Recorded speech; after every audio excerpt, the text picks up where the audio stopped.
Hey everybody, welcome back to Messy Vegan Baker. I'm Christina, and today is day 11 of 12 days of baking.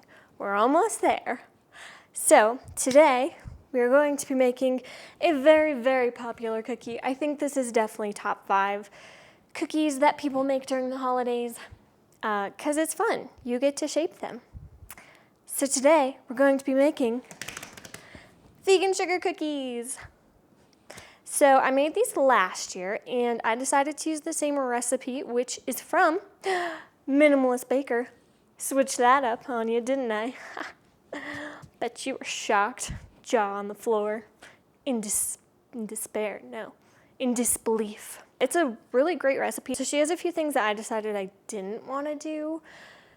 So I kind of switched it. So she calls for pumpkin puree instead of eggs, and I just didn't feel like trying to thaw it out, and we're opening a can and only using a 1/4 cup, so I thought, well, I'm pretty sure I can just use egg replacer. So I was gonna do 2 eggs, but I did not. I forgot, and I only did 1, so I'm pretty sure at some point I will make these again, hopefully correctly. Then hopefully they will turn out a little bit better. They're not bad. I'm pretty happy with them. I just find it odd that some of them, / a lot of them, have pits in them at the bottom, and they're very thin, which partially is because I think I rolled them out too thin, so just to keep in mind. Without further ado, let's get baking. So I also did coconut oil. You can do vegan butter if you want, but if you're following my recipe, do coconut oil. Whatever egg replacer you're using, make 2 vegan eggs or eggs, whatever, according to the package. Whisk them together, set them aside. And then make sure you have a cup of room temperature coconut oil. I started to mix it just to help get it a little smoother and warmer, more room temperature. And then you add in the granulated sugar, brown sugar, cream that together until it is smooth and looks like one homogeneous mixture.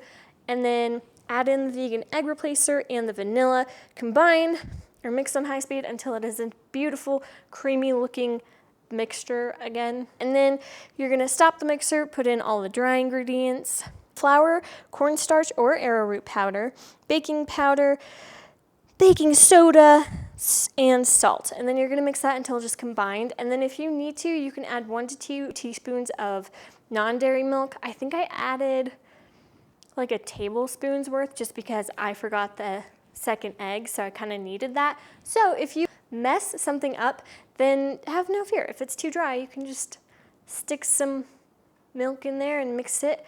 And then you're gonna put it in plastic wrap, shape it in a disc, and put it in the fridge for at least 2 hours or overnight. And then you're going to set the oven to 350 degrees Fahrenheit. You are going to lightly flour a work surface, roll the dough out, not as thin as I did. I'd say like a 1/4 inch thick. And then cut out your sugar cookies. Bake for, okay, mine are super thin, so I think you're supposed to bake in like 8 to 10 minutes, but I baked these for like 5 minutes and they were done because they're so thin, but if you do it correctly, they should bake a little bit longer.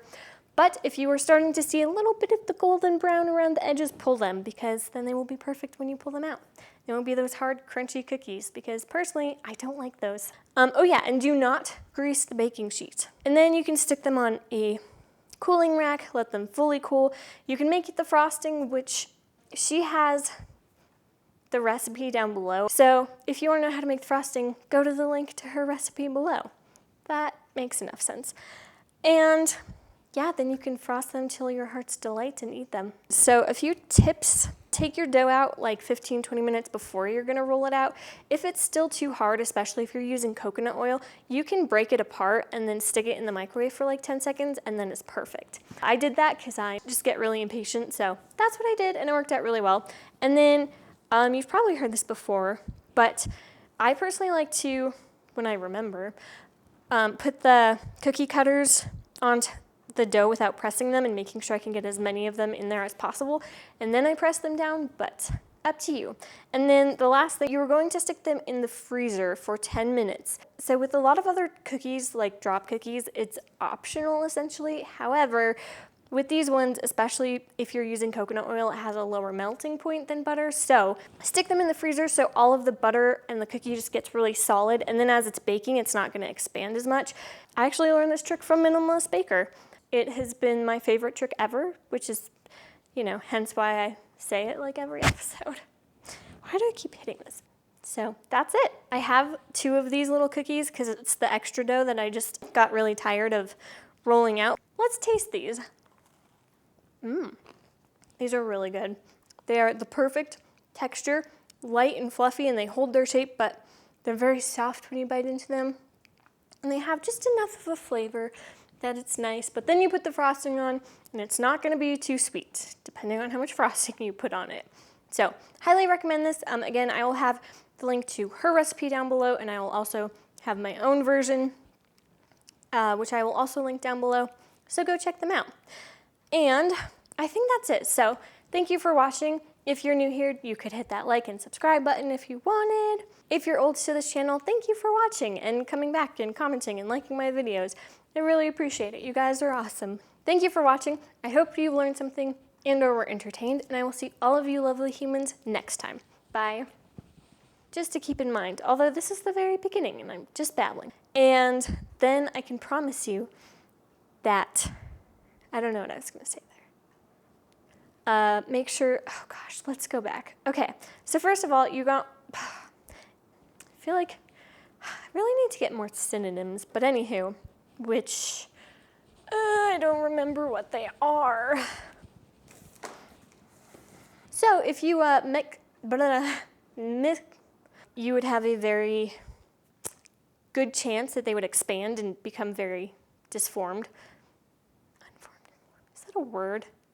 What was I saying?